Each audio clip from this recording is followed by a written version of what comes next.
Muy buenas tardes a todos. Quiero comenzar felicitando a los tres ponentes anteriores. La verdad que cuánto se aprende cuando se conoce lo que sucede en otros lugares a los que no miramos en el día a día. La verdad es que ha sido una sesión fantástica. Yo soy de la UNED y quiero agradecer a los organizadores de la organización y especialmente al Centro de Calatayud la oportunidad de desarrollar esta jornada hoy aquí, porque el Centro de Calatayud, hablaba esta mañana la directora del centro, que la UNED tiene una red de centros, un entramado que son el soporte, el punto de contacto de la UNED con sus alumnos, y en esa red, en ese tejido, hay algunos nudos especialmente fuertes, y uno de ellos es Calatayud, o sea que para mí es un placer estar hoy aquí. Voy a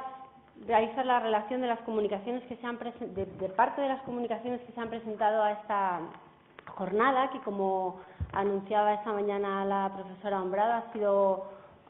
hemos recibido 23 comunicaciones, 25 o 24, bueno, un número importante que también reflejan la aceptación de la jornada y supone reconocer el interés que tiene hoy este tema, que una idea que se ha repetido también esta mañana. En relación a la sesión de esta tarde, que es en la que se analizan los casos concretos, se han presentado 9 comunicaciones. Todas ellas se refieren a un país o a varios países, y a una institución o a un instrumento concreto en ese país o países, y el análisis de ese país en relación a esa institución sugiere una reflexión respecto a la calidad democrática y la organización territorial. El valor de todas las comunicaciones es que en estos análisis concretos de casos se proyectan ideas o se verifican algunas de las hipótesis que se han planteado esta mañana cuando se hacía el marco general del tema del Congreso. Las 9 comunicaciones se pueden agrupar en dos grupos, en dos conjuntos. El primero son 4 comunicaciones que se refieren a experiencias extranjeras. De ellas hay una en la que se realiza un análisis estrictamente de derecho comparado, es decir, que se analizan las experiencias de varios países para sacar una conclusión. Esta es la comunicación que ha presentado David Parra Gómez, que lleva por título La capacidad de los territorios políticamente autónomos para iniciar leyes ante el Parlamento Central en países compuestos iberoamericanos, un instrumento fallido de integración política. La conclusión ya se adelanta en el título, y en este estudio se analizan las posibilidades que tienen los entes territorialmente descentralizados para presentar iniciativas ante el Parlamento, en general en los países iberoamericanos, con especial atención a México, que es el que se analiza con más detenimiento, y luego en España y en Portugal. Y la conclusión es la que se anuncia en el título: el uso ha sido muy escaso y se ha demostrado un instrumento poco eficaz. De las otras 3 comunicaciones referidas a un país concreto y a un instrumento específico, particular, la primera es la de Rogelio López y Ana Karen. Se estudia el Instituto Nacional Electoral en México. La comunicación se titula Calidad democrática y rediseño institucional electoral en México. El objetivo es analizar el origen, la evolución y las diferentes reformas que ha sufrido el Instituto Nacional Electoral, que es el máximo órgano de la administración electoral. Estas reformas han ido dirigidas a fortalecer, el objetivo último es buscar una mayor legitimidad de las instituciones, y en definitiva una mayor calidad democrática, buscando un diseño en el que el órgano tenga más autonomía y más profesionalidad. Y lo destacable o lo curioso de este estudio es que todas estas reformas han tenido lugar en momentos postelectorales de crisis de legitimación del sistema. Otra comunicación en este grupo es la de Francisco Javier Romero Caro, muy interesante, sobre el nuevo Senado canadiense. En él, Francisco Romero analiza la reforma que ha realizado el gobierno Trudeau el año pasado sobre el Senado canadiense, buscando una mayor calidad democrática y una mayor representación de los territorios en el Senado canadiense, que es una reforma muy complicada porque el Senado de Canadá se diseñó en origen siguiendo el modelo de la Cámara de los Lores, no tiene elección directa y la función no es de representación territorial, sino de cámara de enfriamiento, digamos, ¿no? de lo que se decide en la otra cámara, y la reforma es complicada. El proyecto era mucho más ambicioso, pero la reforma formal de la Constitución era procedimentalmente excesivamente costosa y la reforma ha quedado en reforma parcial de las normas infraconstitucionales. Pero bueno, se ha avanzado en que el procedimiento de elección sea más transparente, haya un poco más de representación de los territorios y haya, concluye el autor, mayor calidad democrática. Él cree que habrá que ver en la práctica si esto afecta a la estabilidad o a la gobernabilidad del Parlamento. Y la última comunicación en la que se analiza una experiencia extranjera es la de Carlos Fernández Esquer, los sistemas electorales de los Länder y sus reformas. En él analiza los diferentes sistemas de los Länder alemanes y las reformas que han sufrido estos sistemas electorales. Todos se pueden encajar o meter en el cajón de la etiqueta sistema representativo proporcional personalizado, pero hay muchas peculiaridades y hay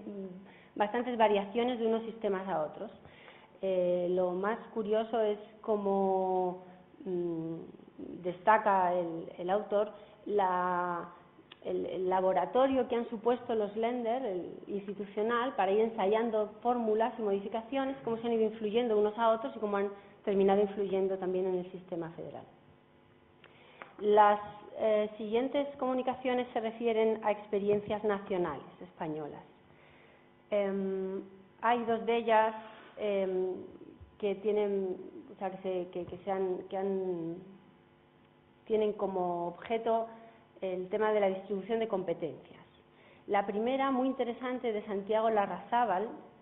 lleva por título Calidad democrática y modelo territorial vasco. Es un análisis del sistema de distribución de competencias en el País Vasco entre los tres niveles, el autonómico, el de las instituciones históricas y el local. Y la tesis del autor conecta con la ponencia del profesor Sönnigsen de esta mañana, es que una mayor descentralización política lleva, en este caso concreto, a una mayor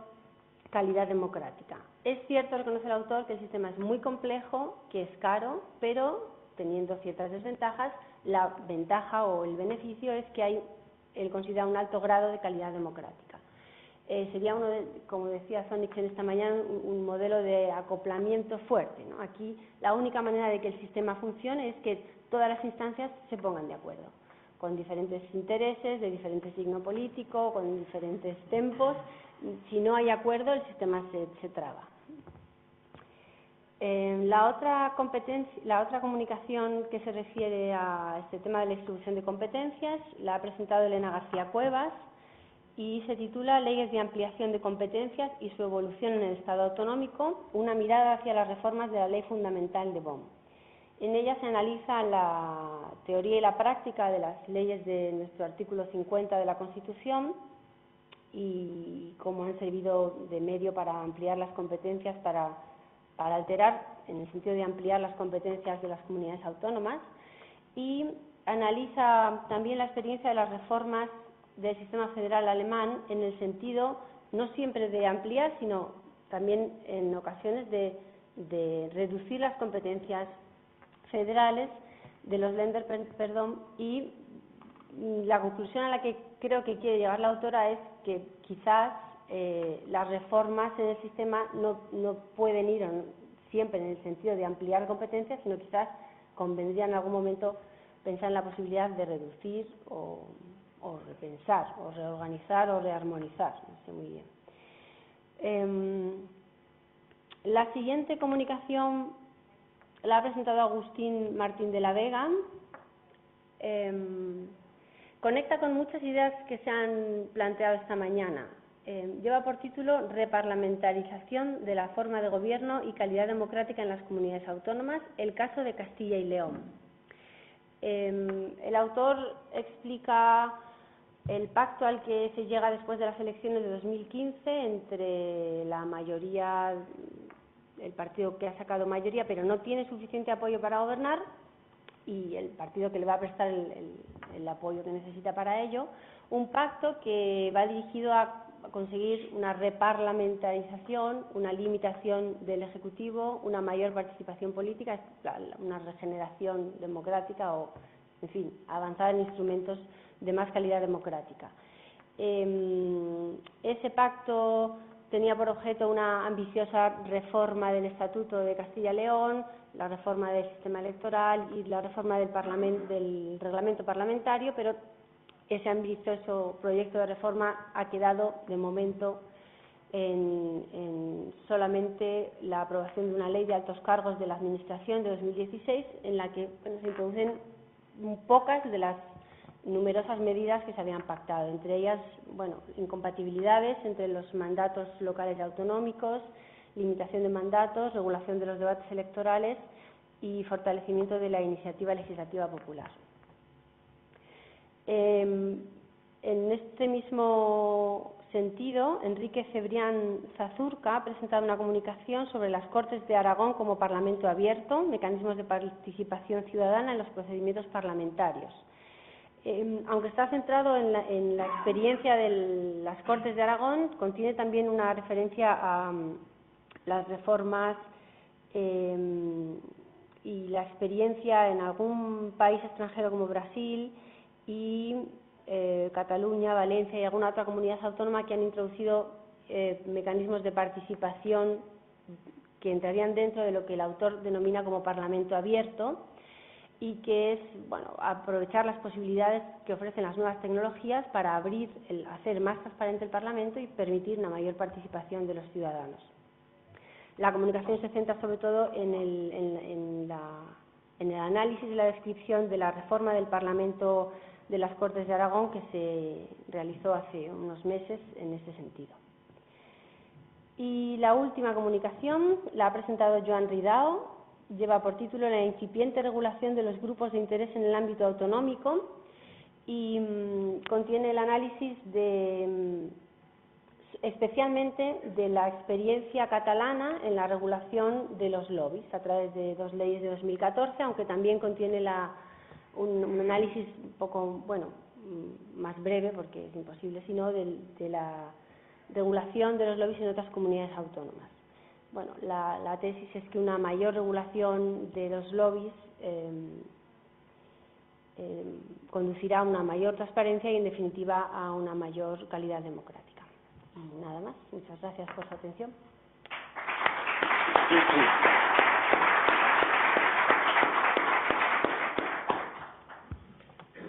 Bien, pues creo que ahora me toca simplemente clausurar este congreso internacional. Sería ingenuo tratar de hacer unas conclusiones que fueran, sensatas en el sentido de recoger la gran variedad de argumentos o la gran variedad de planteamientos que se han visto en esta jornada. Sí es verdad que claramente las conclusiones o las impresiones que nos dejan tanto los paneles como las comunicaciones es que debemos seguir trabajando en la definición precisamente de dos conceptos tan amplios como calidad democrática y federalismo o organización territorial del Estado, porque como hemos visto aquí hay múltiples dimensiones de ambos conceptos y además hay diferentes manifestaciones o diferentes configuraciones tanto de la organización territorial del Estado como tipos de democracia o variedades de democracia. Entonces, tanto por las ponencias de la mañana más generales o más teóricas, como por los estudios de caso más concretos, hemos visto cómo no siempre aplicamos los mismos conceptos o no podemos aplicar los mismos conceptos a todos los casos.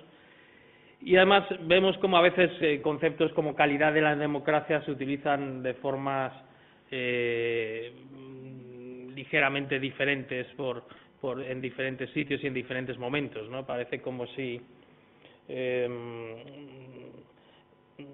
tiempos de crisis la idea de democracia como resultado, cuando vemos que los estados o nuestros sistemas políticos no pueden ofrecernos democracia en el sentido del gobierno para el pueblo, en el sentido de responsabilidad o en el sentido de estabilidad, bienestar, redistribución. Parece como si en tiempos de crisis nos obsesionáramos más con la idea de calidad democrática en el sentido de democracia como participación, como representación, como procedimiento, digamos lo que se llamaría, ¿no?, en términos de la distinción clásica del politólogo Fritz Scharf, input democracy, ¿no? Cuando no tenemos suficiente output democracy o democracia para el pueblo, parece como si nos obsesionáramos un poco con la idea de democracia por el pueblo y nos obsesionáramos todos con la representación, el procedimiento, la participación, etcétera, etcétera, ¿no? Y en eso seguimos. Claramente parece también es sujeto de debate la capacidad que tenemos o la eficacia de los mecanismos de participación y la eficacia de los procedimientos a veces de las innovaciones democráticas que hemos visto que se han propuesto en muchos parlamentos a diferentes niveles, etcétera. Sin duda tenemos ahí por delante un programa de investigación respecto a estas innovaciones democráticas y respecto a qué papel juega la descentralización o las diferentes formas de descentralización o diseños institucionales de acomodación de la diversidad o de implementación descentralizada de las políticas públicas, etcétera, qué papel juegan en esas dos dimensiones de la democracia de input o la democracia de procedimiento y la democracia de resultado o la democracia, si quieren, de output o el output de la democracia, ¿no? Entonces, es verdad que diferentes países tienen preferencias sobre una u otra, ¿no? Hemos visto como, por ejemplo, en Alemania, pues hay una sensación de que importa más el resultado, que importa más la eficacia de las políticas públicas, incluso que las políticas públicas sean uniformes en todo el país, hay menos tolerancia